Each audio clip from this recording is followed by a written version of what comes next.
경제발전소 박연미입니다. 안녕하세요. 박연미입니다. 어제 우린 초연결사회의 두 얼굴을 봤습니다. 점심 무렵 전국 KT 유무선망 고장으로 1시간 넘게 휴대폰 이용자 1,750만 명 등 4,900만 가입자의 일상이 멈췄습니다.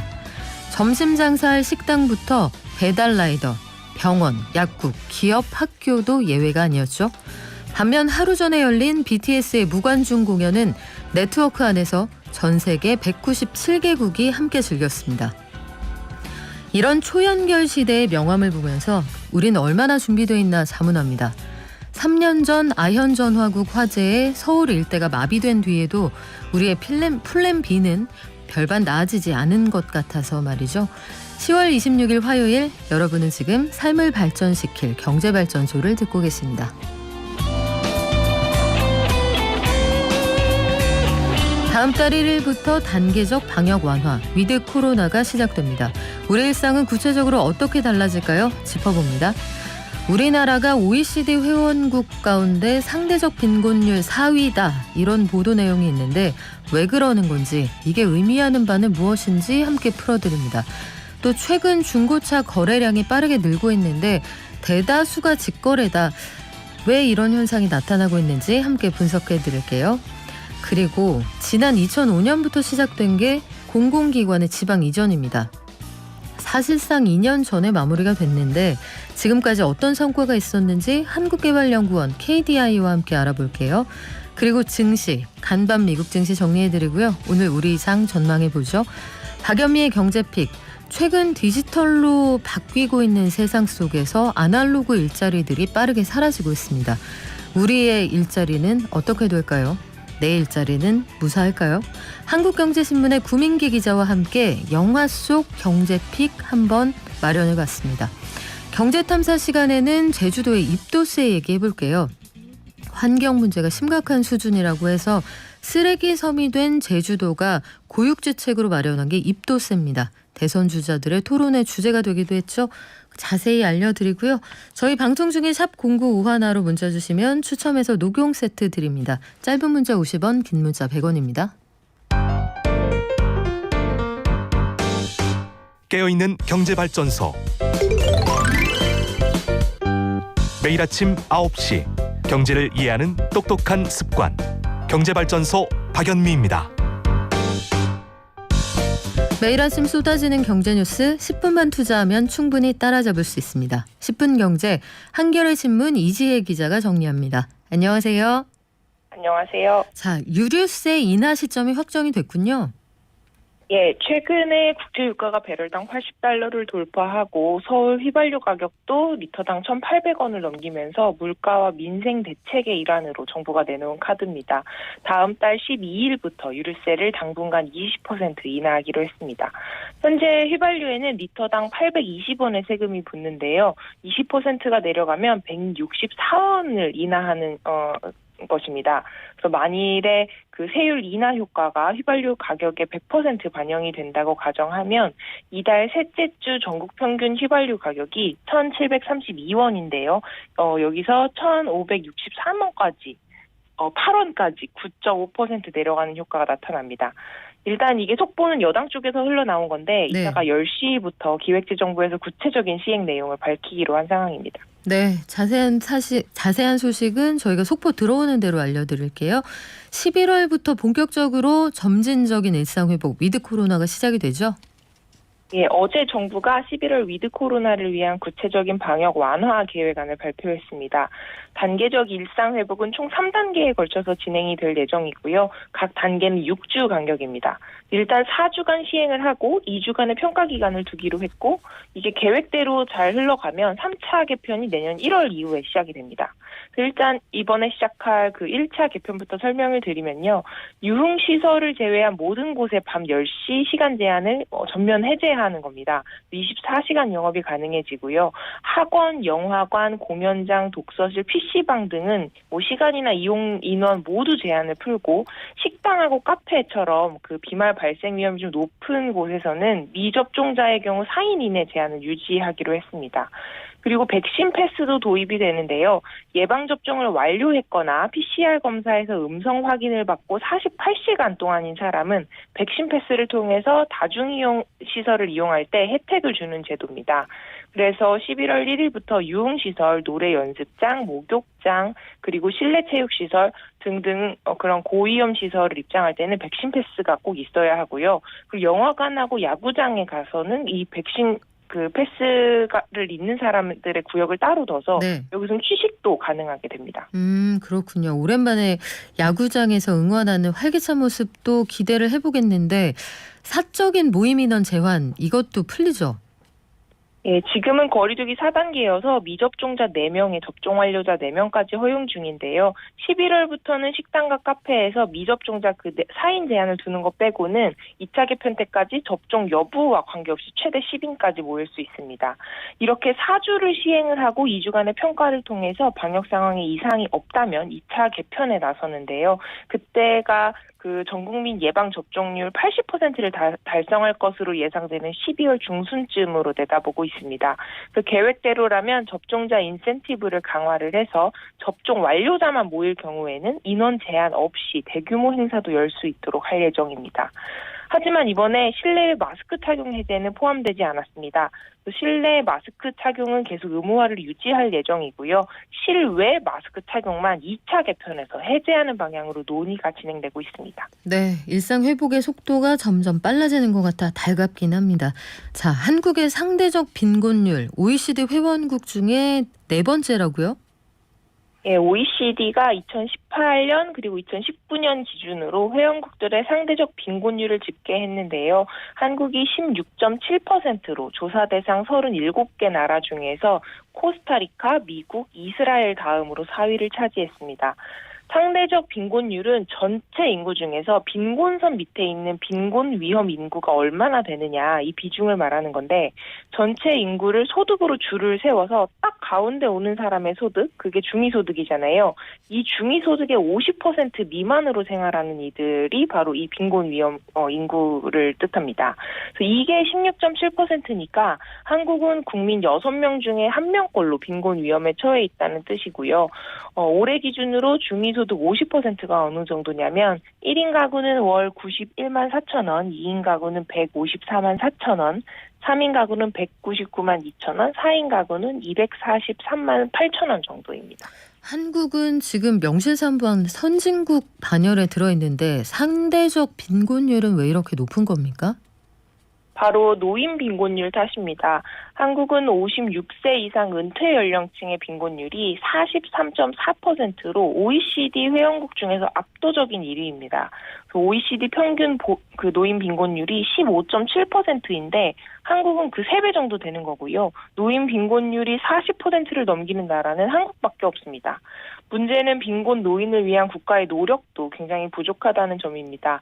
사실상 빈곤 노인을 위한 국가의 대책이라고 하면 기초생활보장제하고 기초연금 정도밖에 없습니다. 그런데 이번 정부에서는 기초연금 10만 원 인상된 게 노인복지 확대의 전부였고요.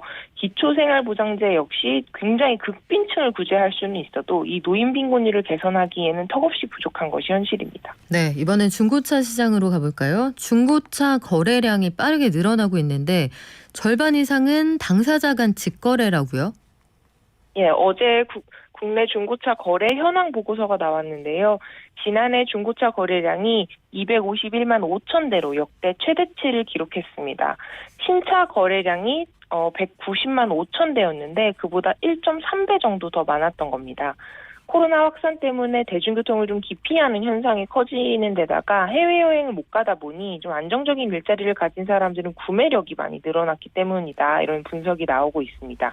근데 신기한 거는 중고차 매매업자를 통하지 않고 당사자들이 직거래한 중고차가 그 전체의 54.7%나 됐다는 점입니다. 미국이나 독일 등 해외 시장에서는 이렇게 중고차 직거래가 전체의 30% 수준이라고 하니까 우리나라가 이례적으로 비중이 높은 겁니다. 그렇군요. 우리나라가 중고차 직거래를 좋아하는 이유가 있습니까? 시장에 대한 불신이 크게 반영됐다라는 분석이 나오고 있습니다. 차량 가격 면에서도 직거래와 그 매매업자를 통한 거래는 차이가 컸습니다. 당사자 간 거래가는 604만 6천 원이고 매매업자를 통한 평균 거래 가격이 1,126만 9천 원으로 1.9배 정도 높았고요.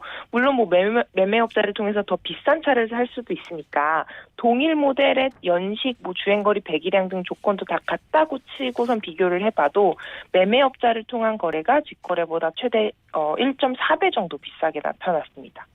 그렇군요. 지금까지 한겨레 신문의 이지혜 기자였습니다. 고맙습니다.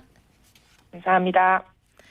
네, 여러분 시민들의 경제공부방 경제발전소가 청취자 여러분의 의견을 적극적으로 반영하려고 합니다. 물론 저희가 지금 동시간대 경제 프로그램 1등입니다만 제작진은 청취자 여러분의 의견을 경청해서 보다 나은 모습으로 찾아뵈려고 합니다. 만 40세에서 54세 남녀 누구나 TBS 홈페이지 배너 그리고 경제발전소 인스타그램 링크를 참조하시면 되고요. 설문 그냥 하는 거 아니고요. 완료하시면 모바일 상품권도 지급해드립니다. 자세한 내용은 관련 링크 참조해 주시면 감사하겠습니다. 지금 여러분께서는 경제발전소를 듣고 계십니다.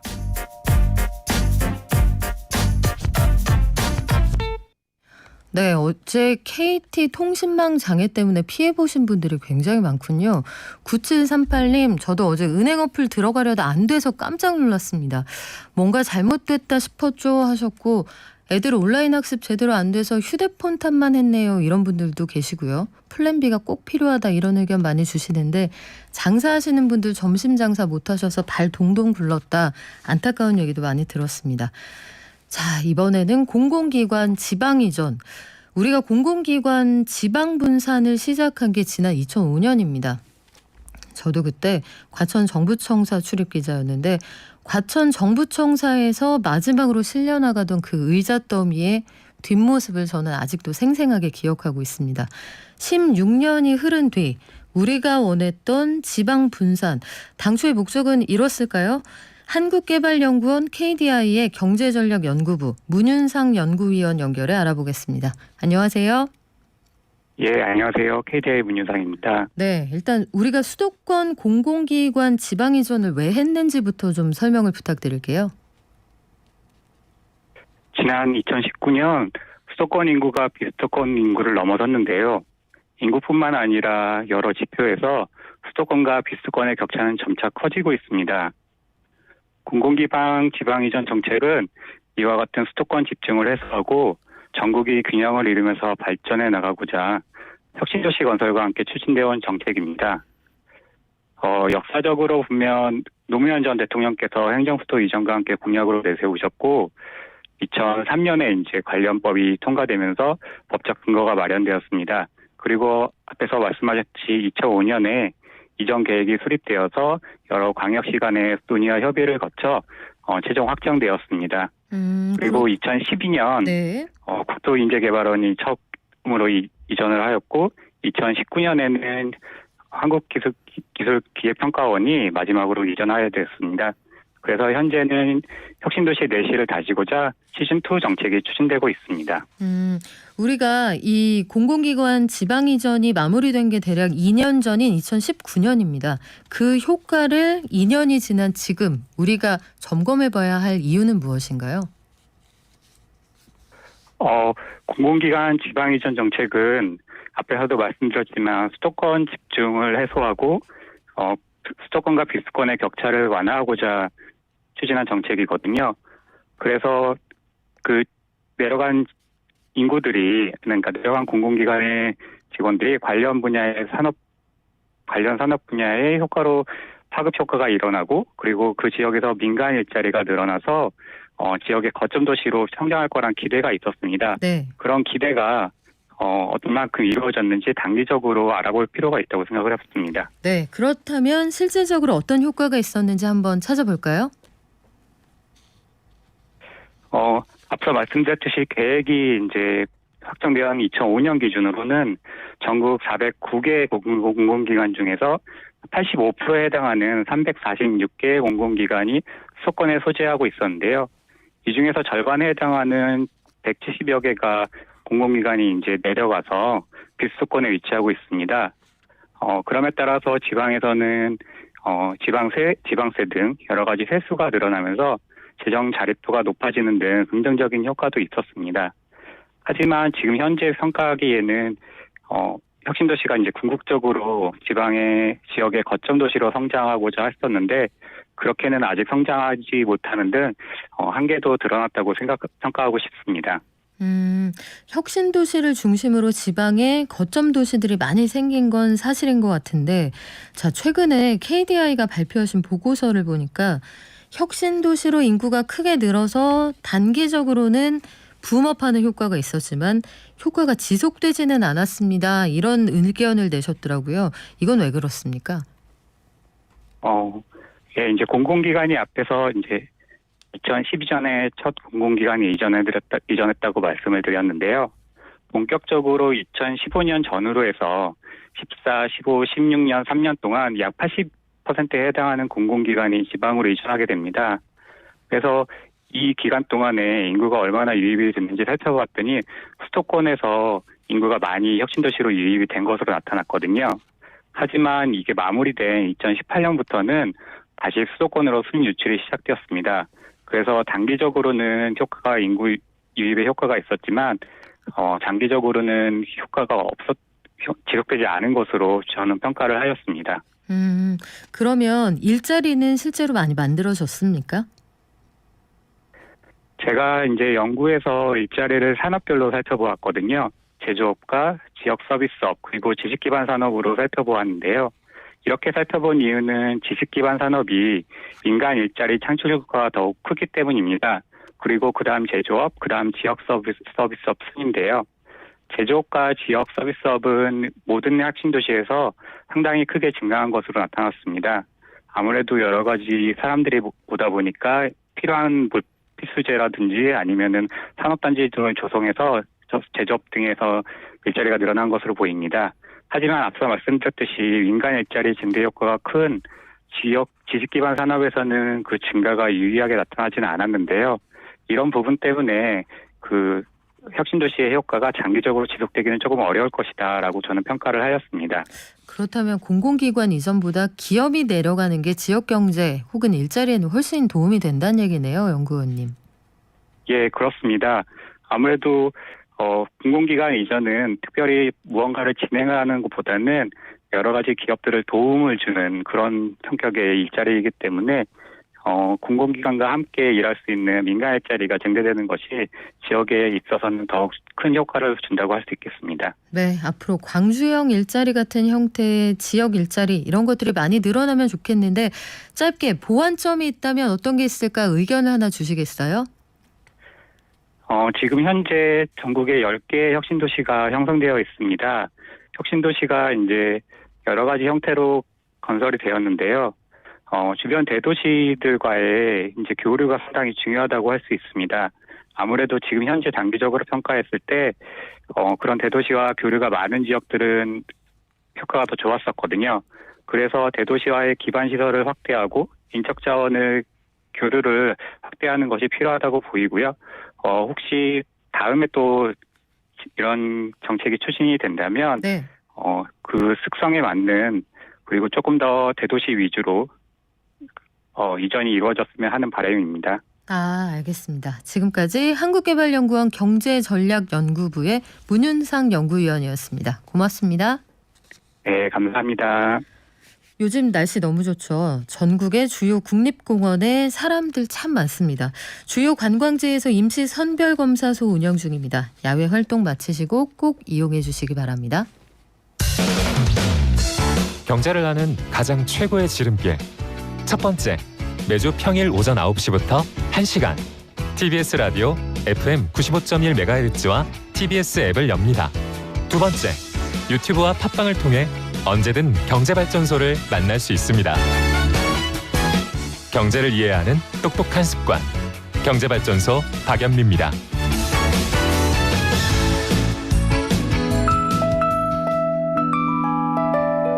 개미 한 마리, 개미 두 마리, 개미 세 마리가 사과를 들고 하나, 둘, 셋. 간밤 뉴욕 증시와 오늘 우리 증시 한번 분석해 보겠습니다. 키움증권의 한지영 연구원 연결돼 있죠. 안녕하세요. 네, 안녕하세요. 네, 간밤 뉴욕 증시 천슬라의 시대가 다시 열리나요? 예, 이미 열렸다고 볼 수가 있고요. 일단 네. $1,000를 넘어왔습니다. 그래서 어제 미국 증시가 다우와 S&P 사상 최고치 경신하는데 전체적으로 강세 흐름을 보인 것도 테슬라 효과가 좀 컸다라고 생각을 하고 있는데요. 일단은 공급 난발 인플레이션 장기화 우려가 계속해서 있었지만 테슬라가 주가가 12% 넘는 폭등세를 보였고 또 대부분 기업들이 3분기 실적 시즌을 양호하게 보내고 있다는 점, 그리고 미국의 인프라 투자 관련해서 긍정적인 뉴스가 전해졌다는 소식이 미국 증시의 강세를 이끌었다라고 볼 수 있고요. 테슬라는 아마 오늘 아침에 다들 뉴스상으로도 많이 접하셨겠지만 미국의 렌트 차량 업체 허츠에서 테슬라의 모델3를 10만 대 주문했다는 소식이 네. 테슬라 주가 급등세를 이끌었다라고 보시면 될 것 같고요. 또 인프라 부양책과 관련해서 주말 사이에 펠로시 하원 의장이 2조 달러 사회복지 예산안 협상이 90% 정도 진행이 됐고 또 이번 주 내에 1조 달러 인프라 투자 부양책 표결 진행 가능성이 높아졌다고 언급하는 이러한 외신 보도들이 전체적으로 미국 증시의 훈풍으로 작용을 했습니다. 네, 테슬라 부럽습니다. 분기 판매 실적이 대략 15만에서 20만 대 정도 되고 작년에 네. 연간 50만 대 팔렸으니까 야, 이거 10만 대 사준다는 거 어마어마한 실적 증가에 도움이 될 것 같은데 파월 의장하고 옐런 재무장관 물가가 계속 높을 거다. 이 분위기 네. 내년까지 간다고 했는데 증시는 흔들림이 없는 것 같아요. 예, 그래서 옐런 재무장관도 최근에 이제 미국의 고물가 현상, 다시 말해 공급 난발 인플레이션이 내년까지는 이어질 것으로 전망을 했지만 지금 다들 시장이 그렇게 10월 초 중순에 비해 크게 신경 쓰지 않는 거는 일단은 실적이 뒷받침되는 측면도 있지만 지금의 인플레이션 문제는 통제 가능한 문제라고 인식하고 있는 것으로 저는 생각을 하고 있습니다. 그래서 통상적으로 지금처럼 수요도 좋은 상황 속에서 공급난이 유발하는 인플레이션은 통제 가능하다라고 보고 있고요. 반면에 수요에 문제가 생기는 이른바 디플레이션은 정부나 중앙은행이 쉽게 어찌해볼 도리가 없는 문제이지만 지금은 이제 통제 가능한 인플레이션 문제라는 점을 시장에서 어느 정도 긍정적으로 받아들이고 있는 것으로 저는 생각하고 있습니다. 자, 이 분위기 받아서 우리 장은 어떻게 출발했나요? 예, 상승 출발을 했고요. 실적이라는 금융치료 효과가 작용하고 있는 모습입니다. 그래서 코스피 같은 경우는 지금 0.4%대 상승하면서 3,030선을 회복했고요. 코스닥도 지금 1% 넘게 오르면서 1,000스닥을 회복했습니다. 그리고 기업 단으로 보면은 장전에 실적을 발표한 SK 하이닉스가 반도체 업황 둔화 우려에도 불구하고 예상보다 실적이 선방했다는 소식에 1% 넘는 상승세를 보이고 있고요. 또 테슬라 폭등 효과에 힘입어서 LG화, 에코프로비엠 등 지난주 이후 조정을 크게 받았던 2차전지 관련 주들도 지금 동반 급등세를 연출하는 등 전체적인 시장 분위기는 괜찮은 상황입니다. 어제 사고 났던 KT 관련주는 어떻습니까? 그거는 이제 그냥 크게 반영이 되고 있지는 않는 것 같아요. 일단 KT 주가 자체도 0.4%대 하락하고 있는 것을 보면은 지금 이거는 그냥 단발성인 어제의 약재였다라고 좀 보시면 될 것 같습니다. 네, 마지막으로 위드 코로나 앞두고 리오프닝주에 주목하라 이런 얘기가 있는데 리오프닝 다시 문 연다 이런 얘기 같거든요. 무슨 얘기입니까? 예, 그래서 외국인들 같은 경우도 우리나라 증시를 지금 순매수 종종 하고 있는데 위드 코로나 관련주 말씀하신 대로 리오프닝 관련주들을 조금씩 담고 있습니다. 그래서 저도 위드 코로나 이 업종을 한동안 들고 가셔도 좋은 대망 업종인데 다만 나눠서 봐야 될 거는 정부에서도 단계적인 일상 회복을 추진하고 있는 만큼 투자자들도 단계적으로 접근하는 게 좋지 않나라고 말씀을 드리고 싶어요. 이게 무슨 말이냐면은 위드 코로나에 본격 들어간다고 해서 당장에 다들 해외여행을 자유롭게 하기는 좀 어려운 환경이고 또 국가 간 트래블 버블 조항이 체결된 곳들도 그렇게 많지는 않기 때문에 이 여행주, 위드 코로나 대표주들인 여행주들 실적 회복이 구체화되는 시기는 조금 느릴 수가 있습니다.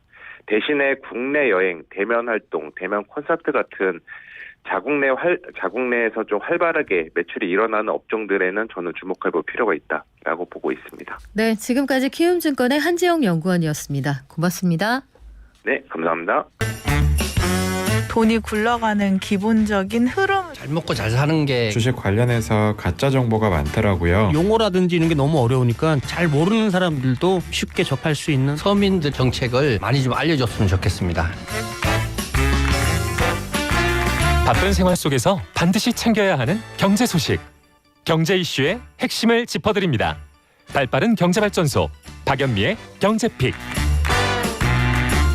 어느 날 제가 이런 생각을 해봤거든요. 하루 종일 사람하고 말을 한마디도 안 하고 살 수 있을까? 가능합니다. 무인 점포가 드물지 않아서인데요. 커피, 디저트, 식사에 빨래까지 원한다면 작정하고 무인 점포만 다닐 수 있는 그런 시대가 이미 열려 있습니다. 그런데 그 많던 사람들은 다 어디로 갔을까요? 이 가게에서 밀려난 사람들의 일자리는 어떻게 되는 걸까요?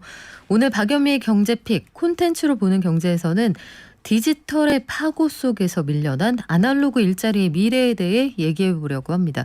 한국경제신문 구민기 기자 나오셨습니다. 안녕하세요. 안녕하세요. 자, 이거 되게 묘한 시간이에요. 현미경으로 원경을 본단 말이죠. 오늘은 어떤 영화로 어떤 공부해 봅니까? 예, 그 월터의 상상은 현실이 된다라는 영화인데요. 그러니까 국내에서 한 100만 명 정도 보셨어가지고 그렇게 엄청난 흥행작이다라고는 할 수 없을 거예요. 근데 많은 사람들이 이게 인생 영화다라고 꼽을 정도로 국내 영화 팬들의 사랑을 굉장히 많이 받았었는데요. 또 OST가 진짜 기가 막혀요. 그래서 노래를 꼭 좋아하시는 분들은 오늘 영화 소개 들어보시고 괜찮다 싶으시면 꼭 보시는 거 추천드리도록 하겠습니다. 다음에는 한번 직접 불러주시는 것도 괜찮을 것 같아요. 연습을 한번 해보도록 하겠는데. 네, 감독이면서 주인공이었던 배우가 박물관은 살아있다의 벤 스틸러죠. 유명한 배우인데, 자, 이제는 온라인으로만 볼 수 있는 사진 잡지사의 기자로 등장을 해요. 네, 맞습니다. 그 혹시 기억하시는 분들이 있을지 모르겠는데요. 미국의 유명 잡지사 라이프라고 기억하죠. 있었죠. 네. 네, 그 2000년에 폐간을 했어요. 안타까웠습니다. 그 오늘 소개드릴 영화가 라이프지의 그 폐간, 그때 그 소재를 가지고 모티브로 하고 있는 영화인데요.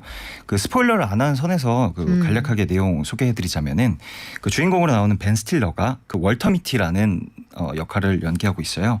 그 월터 미티는 그 라이프 잡지사에서 16년째 근무하고 있는 사진 현상가예요. 현상. 예, 그 필름을 가지고 암실에서. 암실에서 이제 사진을 인화하는, 지금은 좀 보기 힘든 직업이기도 그렇죠. 하죠. 예, 그 아날로그 시대에만 있었던 직업인데요. 그 잡지에 필요한 필름을 인화하는 작업을 하는 사람이에요. 그러던 어느 날 그 월터 미티에게 청천벽력 같은 소식이 전해집니다.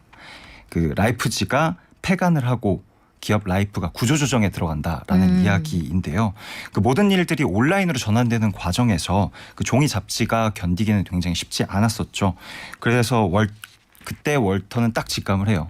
구조조정을 했을 때 가장 먼저 해고를 될 대상이 바로 자신일 수도 있겠다. 아, 서글프다. 라는 생각을 하는 거죠. 그러니까 온라인으로 변화되는 세상에서 아날로그 직업을 갖고 있는 사람은 사실 버티기가 쉽지 않잖아요. 그래서 오늘 이 영화를 통해서 그 디지털화로 그 구조적 실업을 피할 수 없었던 그 상황에 대해서 이야기해보고자 합니다. 그래요. 이제는 기계가 사람의 노동을 대신하고 있는 일상을 우리가 흔히 봅니다. 최근에 갔던 물회집에서도 물회를 로봇이 갖다 줘서 정말 깜짝 놀랐는데 월터는 이 영화 속에서도 마지막 잡지에 실을 사진을 찾기 위해서 길을 나서요. 그 뒷모습이 참 스산하기도 하고 짠하기도 하고 하지만 멋지기도 하고 그랬는데 현실에서도 이런 일이 참 비슷하게 발생하지 않을까 이런 생각을 해보게 되네요. 네네. 그때 그 월터가 그 일단 해고를 당하기 전에 먼저 이제 회사에서 그 마지막 잡지를 발간하겠다라고 해요. 그래서 거기서 굉장히 얄밉게 생긴 구조조정 매니저가 하나 나옵니다. 이런 사람들은 인상이 꼭 그래요. 네, 꼭 구조조정 매니저들은 되게 얄밉고 계산적이고 되게 야비해 보이고 이렇게 나오잖아요. 다 똑같이 회사 다니는 처지긴 합니다만. 그 매니저가 이런 말을 해요. 그 마지막 잡지를 발간하기로 했고 새로운 업무에 불필요한 사람들은 자리를 비워야 한다라고 말하면서 그 말미에는 떠나야 하는 사람들은 마지막 잡지를 발간한 이후에 정할 것이다라고 이야기를 하더라고요. 그 이야기는 즉슨 그 이번 잡지를 진짜 잘 만들어야 되겠다라는 사람들이 생각을 하게 하잖아요. 그런데 월터한테 또 시련이 찾아옵니다. 네. 그 라이프의 스타 사진가 숀 오코넬이 이런 편지를 보내요. 그 마지막 잡지 표지를 장식할 삶의 정수가 담겨 있는 사진을 보냈다라고 하면서 편지를 보내는데 문제는 그 편지에 그 편지 멘트만 있을 뿐 필름이 없었던 거죠. 난리 났네요. 네. 자, 마지막 삶의 정수가 담겨 있는 마지막 잡지에 실린 사진을 보냈는데 필름이 안 왔습니다. 그렇지 않아도 자신의 일자리가 이 벼랑 끝에 있는 월터 불안감이 뭐 엄청났겠는데요. 너무나도 힘든 시절을 보낼 수밖에 없죠. 해고 심사가 이루어지고 있는 와중에 이런 대형 사고가 나면은 월터는 뭐 빼도 박도 못하게 해고될 수밖에 없는 거잖아요. 그래서 월터는 이제 배낭을 메고 세계 여행을 하고 있는 숀을 찾기 위해서 이제 여행을 떠난다라는 게 이 영화의 전체적인 내용입니다. 아, 저는 이 부분에서 그 필름 좀 잘 챙겨서 보내지 이 힘든 사람을 더 힘들게 하나 이런 생각도 들었는데 네, 맞아요. 결국은 월터 입장에서 이렇게까지 하는 건 경제학에서 우리가 자주 다루는 실업 문제로부터 본인을 스스로 구제하기 위한 그런 조치이네요. 네, 맞습니다. 이게 경제학에서 실업은 굉장히 중요한 소재로 다뤄지곤 하잖아요. 경제 뉴스에서도 단골 소재이기도 한데요. 그 본격적인 실업이라는 거를 이야기하기에 앞서서 실업에 대한 개념 정의를 먼저 하고 가야 될 것 같아요. 그 실업자라는 거는 그 무작정 일자리가 없는 사람을 이야기하지는 않아요. 그 일자리를 구하려고 노력하고 있지만 일자리가 없는 사람들을 말하기도 하는데요. 그 애초에 일자리를 구하는 걸 생각하지 않는 사람들이 있잖아요. 뭐 예컨대 뭐 학생, 주부, 은퇴자 등이 있을 수 있죠. 이 사람들은 아예 비경제 활동 인구로 분류를 하고 있고요. 따라서 뉴스에 나오는 실업률이라고 하면은 경제 활동 인구 내에서 실업자의 비율이라고 생각하시면 되고요. 한국에서는 실업자 비율이 3%를 좀 왔다 갔다 하는 경향을 보이고 있습니다. 네, 말씀하신 것처럼 실업의 유형에도 다양한 형태가 있죠. 네, 실업이 어떻게 발생하냐에 따라서 실업을 자발적 실업, 뭐 비자발적 실업 이렇게 크게 나누기도 하는데요. 자발적 실업은 자기 자신이 기존 직장을 떠나서 새로운 직장을 구할 때 벌어지는 그 실업을 이야기를 하고요.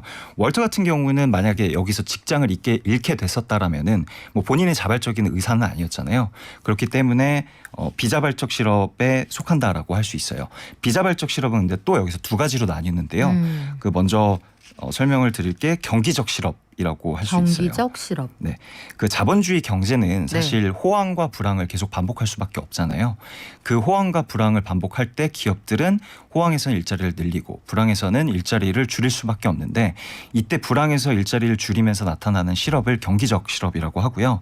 국내에서는 IMF 외환위기 사태 때 나 아니면 2008 금융위기 때 굉장한 불황이 찾아왔었고 그때 잘려나간 그 실업자들을 경기적 실업자라고 말할 수 있습니다. 그렇군요. 이렇게 형태가 다른데 최근 우리나라에서 보여주는 실업의 양상들 이거는 하나로 딱 잘라 말하기 어려워 보여요. 왜냐하면 경기가 그다지 좋지 않아서 비자발적으로 나가는 경기적 실업이기도 한데 사실은 산업구조 전반이 바뀌고 있잖아요. 네네네. 그래서 구조적인 실업이기도 한 것 같고 둘 다 포함되는 거 아닌가요? 그 말씀해 주신 그것 중에 일단 그 아까 비자발적 실업에 여러 가지 유형이 있다고 했는데 구조적 실업도 있어요. 네. 그러니까 구조적 실업이라는 거는 말씀하셨다시피 산업 상황이 바뀌면서 거기서 구산업에서 밀려나간 사람들을 갖는 그런 실업을 말하는데요. 월터가 딱 이 상황이라고 할 수 있겠죠. 그러니까 국내에서도 그리고 현재 그 자본주의 시대에서도 그 구조적 실업은 굉장히 많이 나오기도 하는데요. 그 기술 발전이 너무나도 빨라졌기 때문이에요. 그 어떤 직군도 구조적 실업에 노출될 수 있는 시대가 된 것이죠. 뭐 최근에 뭐 많이 이슈화 됐었던 뭐 플랫폼 스타트업들하고 전문직들의 그런 갈등들이 있었잖아요. 뭐 예를 들어 가지고 법률 서비스 소개 플랫폼 로톡과 뭐 변호사들의 다툼도 있었고요. 그리고 약품 배달 플랫폼 닥터나우하고 약사들 간의 대립도 있었죠. 뭐 이런 거에서 볼 수 있듯이 기존에는 그러니까 전문직이라고 하면은 사실 모든 사람들이 생계가 보장이 되고 그 항상 돈을 많이 버는 사람들이라고 생각했지만 뭐 기술이 발달할수록 이 사람들도 실업에 내몰릴 수밖에 없는 상황이 된 것이라고 할 수 있습니다. 그래요. 그리고 그 새로운 기술이라는 건 늘 구산업이 가지고 있었던 서비스에 대한 불만에서 태동이 된다 이런 생각이 드는데요. 자, 일자리. 우리가 먹고 사는 문제를 해결하면서 자아도 실현할 수 있는 참 묘한 것인데 정부가 일자리를 만들기 위해서 참 이렇게 저렇게 동분서주하고 있습니다만 그것만으로 해결되기는 어려운 것 같아요. 네, 그래도 이제 정부가 무언가를 해야 되는 시기이기도 하죠. 그러니까 뭐 비자발적 실업 같은 경우는 실업자를 본인들이 자처한 것이니까 뭐 정부가 나서가지고 무엇을 한다라기보다는 그냥 놔두면 될 것이고요. 근데 다만 그 비자발적 실업 같은 경우는 정부가 여러 가지 일을 해야 될 필요가 있을 거예요. 뭐 구조적 실업 같은 경우에는 산업 재교육을 빠르게 해서 구산업에 있던 사람들을 빠르게 신산업으로 옮기는 작업도 해야 될 것이고요. 그리고 뭐 경기적 실업 같은 경우는 경기를 개선시켜서 그 실업자가 더 이상 발생하지 않도록 정부가 나서야 될 거예요. 근데 일자리 대책이나 사실 뭐 실업 같은 거 얘기를 할 때 빠지지 않는 단어가 항상 등장을 하죠. 뭐죠? 노동유연화라는 이야기예요. 참 멋지게 포장되어 있는 말인데 실질적으로는 고용 환경이 굉장히 불안해진다는 뜻이죠. 네, 맞아요. 노동유연화를 좀 풀어서 설명해 드리자면은 기업이 얼만큼 경기 변동에 따라서 탄력적으로 고용과 임금을 조정할 수 있는지, 그리고 인력 재배치나 조직 재편 등 그 기업 내부 인력 운용을 얼마나 손쉽게 할 수 있는지를 통칭하는 개념인데요. 뭐 정확하게 얘기를 하자면은 뭐 경기 변화에 기업이 얼만큼 탄력적으로 대응할 수 있느냐, 그리고 국내 법 질서가 형성이 그것을 얼마나 보장할 수 있을지에 대해서 이야기를 하는 개념이라고 보면 돼요. 그리고 말씀해 주셨다시피 좀 개념이 뭔가 좋은 어감이잖아요. 유연화하면은 융통성이 있는 것이고 되게 긍정적이라고 들릴 수도 있는데 노동자 입장에서는 일자리가 계속 위협이 되는 상황인 것이고요. 그래서 노동 유연화를 반대하는 쪽에서는 쉬운 해고라는 프레임을 가지고 이 노동 유연화라는 개념을 바라보곤 합니다. 네, 가끔 그런 생각을 합니다. 너무 많은 사람이 직관적으로 알아듣길 원치 않는 단어는 굉장히 멋지게 사용하는구나. 대표적인 케이스가 아닐까 이런 생각도 해보는데 노동 유연화 자체는 선악이 아니겠지만 그 뒷단에 깔려있는 논리적인 구조까지 우리가 좀 고민할 필요는 있을 것 같아요. 네네. 최근 들어서는 이 코로나19 이후에 우리가 과거에 한 50년 동안 겪었을 법한 변화가 한 2년 사이에 나타났거든요. 예. 그래서 이 노동 유연화를 둘러싼 경제적 이슈, 정치적 이슈가 더 뜨거운 것 같기도 하네요. 네, 그 노동 유연화 같은 경우는 일단 우리나라에서도 굉장히 역사가 사실 조금 오래되긴 했었어요. 논쟁한 지 오래됐죠. 예. 그게 바로 그 발단이 된 게 IMF발 외환 위기 때부터인데요. 그때 당시 근로기준법을 개정하면서 기업의 부담이 급격하게 늘어나면 정리해고를 할 수 있는 제도가 법적으로 마련이 됩니다. 그리고 또 이후에 기업들이 비정규직을 급격하게 늘리면서 이 노동 유연화라는 이슈가 대두하기도 했었고요. 최근에는 그 박근혜 정부 때 노동개혁이라는 이름으로 네. 이 기간제 근로자법을 손보려고 했었을 때가 있었어요. 이게 무엇이냐면은 그 기간 근로자 사용 기간을 기존 2년에서 4년으로 넓힌다라는 건데요. 그러니까 비정규직을 사용할 수 있는 범위를 더욱더 넓혀가지고 노동 유연화를 더욱 추진하겠다라는 이야기였던 것이죠. 네, 그 와중에도 사실 고민해 볼 게 많습니다. 우리가 2년에 한 번씩 재계약을 할 때 다음번에 정규직으로 반드시 해야 된다라는 선결 조건 때문에 오히려 그 사람들이 영속적으로 일할 수 없다 이런 반론도 있었고 네네. 4년은 계속 희망 고문이 길어지는 시간이 늘어난다 이런 주장도 있었거든요. 여전히 논쟁 중인데 국내에서도 관련 이슈가 계속 있었어요. 그 고용을 하기 위해서 구조조정을 한다 이런 얘기도 있었고요. 그러니까 직책이 높은 임직원을 구조조정해서 내보냄으로써 여기에서 발생하는 그 임금의 파이를 조금 더 신입사원들에게 나눌 수 있다. 뭐 한편으로는 조삼모사 같기도 하고 이 논의는 어떻습니까? 기업 입장에서 보면은 이런 논리예요. 그러니까 쉽게 자를 수 있으니까 쉽게 고용할 수 있다라는 말인데요. 그러니까 산업이 구조적으로 빠르게 변화하는 시기다 보니까 기업 입장에서는 사람을 쉽게 자를 수 있어야지 그 기존의 사람들을 정리하고 새로운 사람들을 고용할 수 있다라는 것이고요. 그리고 또 새로운 사람을 고용할 때 이 사람을 나중에 쉽게 자를 수 있다라는 보장이 있어야지 기업 입장에서는 이 사람을 신속하게 또 고용할 수 있다라는 논리이기도 합니다. 그래요. 약간 스산한 느낌이 들기도 하는데 자, 어제 전경련 산하의 한국경제연구원에서 관련 내용을 발표했습니다. 기업들의 생각을 많이 반영하는 곳이죠? 네. 그 국내 그러니까 이 자료가 말하는 거는 국내 고용 활성화를 위해서 노동개혁에 성공한 사례들을 참조해야 한다라고 하고요. 그래야지 노동시장의 경직성을 해소할 수 있다라고 하는데요. 뭐 독일, 영국, 네덜란드 같은 주요 노동 정책을 분석한 결과를 토대로 한 발표라고 밝혔습니다. 네, 그러면서 예를 들었었던 게 독일의 슈레더 정부의 하르츠 개혁이에요. 네. 그러니까 노동위원화하면 항상 나오는 이야기이기도 하죠. 그러니까 하르츠 개혁이라는 거는 2000년대 초반에 독일에서 시행했던 정책인데요. 이 배경이 뭐냐 하면은 동독 지역에서 1990년대 말에 실업률이 대폭 늘어나게 됩니다. 그 독일이 통일한 이후에 네. 건설업을 굉장히 많이 추진을 했었는데요. 건설업이라는 게 사실 건물들을 짓고 나면은 할 수 있는 것들이 많이 없어지잖아요. 매년 짓는 건 아니니까요. 네. 그렇다 보니까 90년대 말에 동독 지역에서 대거 실업자들이 발생해서 그 20% 가까이 실업률이 발생을 하게 됩니다. 그래서 독일 정부가 꺼내들었던 게 하르츠 개혁이고요. 하르츠 개혁의 요지를 말씀드리자면은 그 좀 더 유연화된, 뭐 다르게 말하면 쉽게 자를 수 있는 미니잡, 시간제 일자리를 많이 늘려서 노동 유연화를 시행해야 된다라는 거고요. 뭐 이에 따라서 동독 실업률은 실제로 10% 정도 가까이 2011년도 때 내려오기도 했었습니다.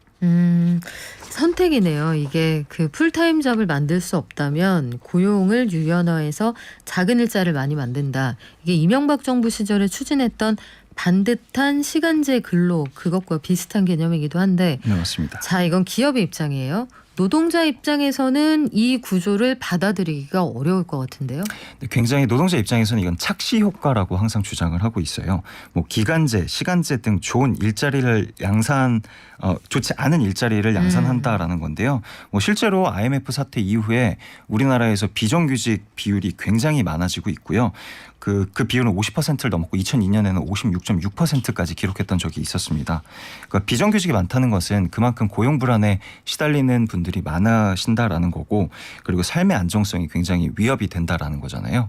그리고 또 노동유연화를 반대하는 측에서는 노동유연화가 실제로 실업률을 낮추냐, 그것에 대한 실증적으로 뒷받침하는 근거는 또 없다라고도 이야기를 하고 있습니다. 그러면 기업은 계속 노동 유연화가 필요하다는 주장이고, 하지만 노동자들 입장에서는 소위 긱 노동 뭐 이런 표현으로 사탕 발림이 되지만 사실 실질적으로는 우리의 일자리를 쪼개고 임금을 쪼개는 것에 불과하다라고 주장을 하거든요. 양쪽이 타협의 여지는 없는 걸까요? 많은 사람들이 고민을 했고, 그것에 대해서 몇몇 국가들에서 뭐 해답이라고 할 수는 없겠지만 어느 정도의 답을 내놓긴 했었는데요. 그 개념이 바로 노동 유연 안전성이라는 개념이에요.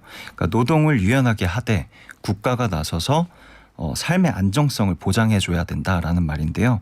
뭐 기업은 사실 산업 변화가 굉장히 빨라지는 현대에서 노동 유연화를 추구해야 된다라는 거는 뭐 어떻게 보면은 숙명 같은 일이 되기도 했어요. 그러니까 그 산업 변화에 빠르게 발맞춰서 변화해야 되기 때문인데요. 근데 앞서 말씀드렸다시피 노동자들의 삶 또한 외면할 수가 없는 것이잖아요. 그래서 국가가 사회 안전망을 탄탄하게 깔고 그 위에서 기업들이 노동 유연화를 추구해서 이 두 가지 모두를 잡아야 된다라는 말입니다. 자, 실제로 우리가 참고할 만한 케이스가 있습니까? 덴마크가 이것을 대표적으로 실행한 나라이기도 한데요. 그 덴마크는 매년 노동 인구의 25%가량이 일자리를 바꾸는 극도로 노동 유연성이 높은 사회라고 해요. 그러니까 25% 4명 중 1명이 매번 일자리를 바꾸는 거예요. 그러니까 이로 인해서 약 한 42만 명 정도가 단기 실업자가 매년 발생한다라고 하더라고요. 근데 이 반대로 또 54만여 개의 신규 일자리가 매번 또 창출되고 있기도 하고요. 노동 유연성이 정말 크게 실현되고 있는 나라인데요. 동시에 이 수많은 단기 실업자들을 사회 보장 시스템이 탄탄하게 보장해주고, 그러니까 받쳐주고 네. 있는 상황입니다. 뭐 예를 들어서 실직 후 2년 동안 종전 임금의 뭐 60%의 실업급여를 수급하고 있고요. 그리고 그러니까 2년이 지난 후에도 실업급여액의 한 80% 수준까지도 계속 지급하고 있는 상황입니다. 그러니까 노동 유연화하고 삶의 안정성 두 가지를 동시에 잡은 사례라고 할 수 있습니다. 네, 정책은 그 자체로 선이다 혹은 악이 아닐 겁니다. 다만 약자들에게 좀 더 불리한 사회는 공정한 사회에 가깝진 않겠죠. 우리가 제도를 마련할 때 그 뒤에서 제도 밖으로 밀려나는 사람들을 위한 안전장치를 얼마나 가지고 있느냐, 그게 그 나라 사회의 품격이 아닐까 싶습니다. 지금까지 영화도 보고 경제도 공부하는 콘텐츠로 보는 경제, 한국경제신문 구민기 기자와 함께했습니다. 고맙습니다. 감사합니다. 범람하는 거짓 정보와 가짜 뉴스. 공정한 경제를 말합니다. 깊이 있는 경제발전소 박연미의 경제탐사. 네, 영화 제목 다시 알려달라는 분들 많으시네요. 월터의 상상은 현실이 된다라는 영화고요. 관련 의견 많이 주십니다. 웅별이님, 동일노동 동일임금이 기본이 되어야 하지 않겠습니까? 비에나님, 기업은 절대 해고 후 충원하지 않습니다. 티키타카님, 바로 취업할 수 있는 곳이 있다면 상관없지만 우리나라는 재취업이 어렵습니다. 등등 여러 가지 의견을 주셨는데 물론 기업 입장에서도 다른 의견이 있겠죠. 우리가 대선 캠페인 중에 들을 수 있는 혹은 듣고자 하는 심도 깊은 논의는 바로 이렇게 먹고 사는 문제와 직결된 것들이 아닐까 싶은데 최근의 상황을 보면 좀 안타깝기도 합니다. 자, 제주도 현안을 오늘은 얼룩소의 산디님이 가져오셨는데요. 우리 일단 인사 먼저 할까요? 얼룩소의 에디터 산디님 오셨습니다. 안녕하세요. 안녕하세요. 제주도 하면 뭐 삼다도 이거 굉장히 오래된 레토릭입니다. 그런데 최근에는 하나가 더 늘었다고 해요. 최근에 어떤 게 늘어서 오늘 이 주제를 가져오신 거죠? 최근에는 이제 생활 폐기물. 생활 폐기물. 네, 제주의 생활 폐기물 수가 많이 늘고 또 하수가 많이 늘다 보니까 이 관광객과 관련하여 이제 제주도민이 부담할 수 있는 범위를 넘어선 생활 폐기물들이 발생하고 있다라고 하는 이야기가 나오면서 입도세 이야기를 오늘 좀 가지고 와봤습니다. 입도세, 들립에 섬에 들어가는 세금을 내라 이런 얘기군요. 네, 맞습니다. 입도세라는 걸 받아야 될 만큼 관광객이 많은가 통계를 봤더니 엄청나네요. 올해 1월부터 8월까지 제주도를 관광한 누적 관광객 수가 일십백천, 만십만, 백만, 761만 명이 넘었어요. 네, 맞습니다. 그래서 제주도가 도저히 이 정도 쓰레기는 감당할 수가 없으니 입도세를 내시오. 구체적으로 어떤 내용입니까? 입도세라 하면은 이제 말씀하셨던 것처럼 제주도에 들어가기 위해서는 일종의 추가적인 세금을 내어라라고 하는 것인데요. 뭐 제주의 관광 자원을 보전하기 위한 목적의 세금을 추가로 징수하겠다라는 생각으로 보시면 되겠습니다. 민주당에서 대선 후보 경선 과정에서도 제주도 입도세 이야기가 나왔었고 당시에도 좀 찬반이 갈렸던 이슈이기는 합니다.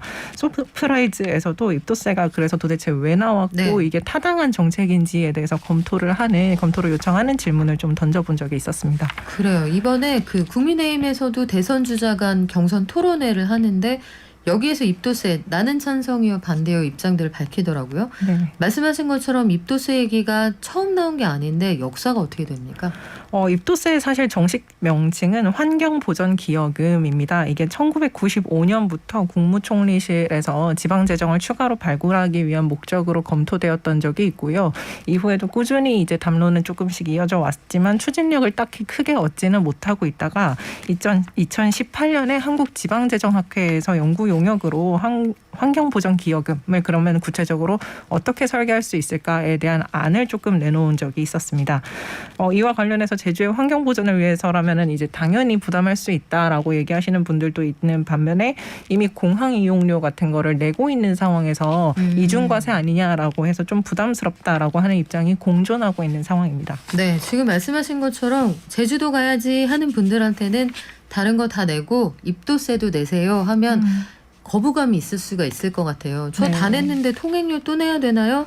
그런데 제주의 환경에 관광객들이 어느 정도 영향을 미치고 있느냐 이걸 설명해야 이 입도세에 대해 동의가 될 것 같거든요. 네, 맞습니다. 그래서 일단 얼룩소 소프라이즈 선정 답변 같은 경우에는 앞서 조금 말씀을 드렸었던 생활 폐기물의 규모와 하수 처리량 같은 것들을 확인을 하는데요. 제주도민이 실제로 그래서 환경을 보호하기 위해서 또는 환경 오염 때문에 어느 정도의 비용을 감당하고 있는지를 확인하기 위해서였습니다.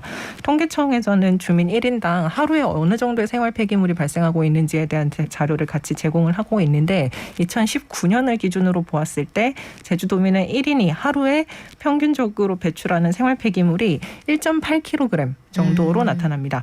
이게 전국에서 가장 많은 양이거든요. 아, 그래요? 네, 서울과 부산, 인천 같은 경우에는 하루 평균 1kg 정도를 배출을 합니다. 그래서 제주도에서가 1.8배 정도의 생활 폐기물이 추가적으로 발생하고 있다라고 생각을 하시면 되겠고요. 이게 2019년 한 해 동안의 이야기가 아니라 근 10여 년간 계속 꾸준히 이런 추세가 보이고 있습니다. 자, 그러면 쓰레기만 많이 버리는 게 아니라 물도 많이 쓴다 이런 얘기도 나올 법하네요. 네, 맞습니다. 있습니다. 물을 사용하는 양도 많지만 하수가 생활 하수가 굉장히 많이 나오고 있는 상황인데요. 제주는 총 41개 정도의 하수 처리 시설을 갖추고 있습니다. 2019년을 기준으로 했을 때 하루에 약 24만 세제곱미터 정도의 하수를 처리할 수 있는 시설인데요. 첫 번째 그래프를 같이 보시면 제주의 처리 가능 하수의 양은 전국 최하위 수준입니다. 빨간색으로 색칠되어 있는 부분이 지금 네. 제주의 부분인데 전체 설비 대비 인구수를 고려했을 때 이 정도의 설비밖에 갖추고 있지 못하고 있는 상태인 거죠. 반면에 하수 처리 시설로 하루 평균 23만 세제곱미터 정도의 하수가 유입되고 있습니다. 두 번째 그래프를 같이 보시게 되면 제주가 하루에 처리할 수 있는 하수의 양이 24만 세제곱미터였는데 23만 세제곱미터 정도가 들어오게 되면서 처리할 수 있는 하수의 양의 96%가량을 이미 제주가 처리를 하고 있는 상황인 것이죠. 전국의 평균값이 77% 정도 됩니다. 그런데 제주는 96%라서 이미 굉장히 턱까지 차올라 있는 네, 상황이네요. 맞습니다. 설비가 정말 매일같이 최대한으로 돌아가고 있는 상태고 그러다가 이제 처리를 미처 하지 못하고 있는 하수 같은 것들이 발생하게 되면은 제주 바다로 그대로 방류가 되고 있는 그런 상황이라고 보시면 되겠습니다. 그래요. 저희가 관련한 통계 그래프를 그려서 유튜브로는 보여드리고 있거든요. 관심 있는 분들 유튜브 화면 참고해 주시면 좋겠고요. 네. 그러면 환경보전기여금 여기에 대해서 관광객들은 반론도 있단 말이에요. 아니 우리가 가서 공짜로 네. 쓰는 게 아닙니다. 밥도 사 먹고 숙박에도 기여하고 일자리도 만드는데 기여하지 않습니까? 그런데 거기에서 충당할 수는 없나요? 이런 질문이 하나 있을 수 있을 것 같고 환경보전기여금 입도세를 부과한다라고 하면 구체적으로 방식이 마련이 돼야 될 텐데 이 두 가지에 대해는 어떻게 답변하면 좋을까요? 환경보전기여금은 이제 목적을 구체적으로 가지고 있는 형태의 세금이기 때문에 환경을 보전할 목적으로만 사용하는 추가적인 예산 편성이 필요하다라는 차원에서 사용하고 있는 것이라서 다른 이제 뭐 거기에서 관광을 네. 하시면서 발생하는 여러 가지 세금들과는 조금 다른 이야기가 될 수 있을 것 같고요. 그리고 일단은 기본적으로는 숙박 비용 중에 일부를 환경보전기여금으로 하는 것이 가장 합리적이지 않겠냐라는 이야기들을 하게 됩니다. 왜냐하면 아무래도 환경보전기여금을 부과를 할 때에는 관광에 대한 수요가 더 많은 분들에게 환경보전기여금이 부과가 되는 것이 맞기 때문에 이 환경보전기여금이 부담스러워서 제주 관광의 수요가 꺾여버리면 안 되는 것이잖아요. 그러다 보니 숙박 비용의 일부를 환경보전기여금으로 편성을 하게 되면은 그만큼 더 탄력적으로 환경보전기여금을 가져올 수 있지 않겠느냐라는 제안들을 해볼 수 있을 것 같습니다. 네, 그런 부분들이 현실적인 대안이 될 수 있을 것 같네요. 지금까지 얼룩소의 에디터 산디님이었습니다. 고맙습니다. 감사합니다. 자, 오늘 의견들 참 많으시네요. 아크메다비다님, 이거 어느 나라 말일까요? 라돌체비타랑 좀 비슷한 것 같기도 하고 입도세라는 명칭이 오해를 많이 줄 것 같은데 원래 명칭 그대로 환경 관련 세금이라고 부르면 좋겠습니다. 헤르만슨 전세님. 기업 논리는 알수록 씁쓸해도 동서고금 막론하고 현실이니 노동자들도 더 강해져야 된다. 공부 많이 해야 된다. 이런 말씀 해주셨고요. 1918님 환경은 미래 세대한테 우리가 꿔다 쓰는 거다. 이런 생각을 해야겠죠. 반면에 2390님은 가서 소비하지 않습니까? 여기에서 충당해야죠. 이런 의견이 엇갈립니다. 구체적으로 지금 환경 문제가 있는 지자체가 굉장히 많거든요. 대표적인 게 인천의 쓰레기 매립지인데 이런 것들에 대한 논의도 대선 경선 나중에 좀 이뤄졌으면 좋겠습니다. 녹용 세트 받으실 분 5252님 축하드립니다. 번호가 재밌네요. 저희 아까 말씀드렸던 그 설문조사 그 링크가 인스타에서 잘 안 열린다고 하는데 PD님 확인해 주세요. 그리고 유튜브로 의견 많이 주시죠. 철만님, 김인설님, 김도영님 늘 와주셔서 감사하고요. 박인권님도 고맙습니다. 김종원님 10년 동안 제 방송 보셨다고요. 정말 고맙습니다. 이런 분들이 가서 설문해 주시면 좋겠네요. 쉬운 설명으로 차분하게 설명해 주셔서 고맙습니다 해주셨는데요. 내일 더 많이 공부해서 더 쉽게 알아듣지 않고는 못 배길 방송으로 돌아오겠습니다. 발전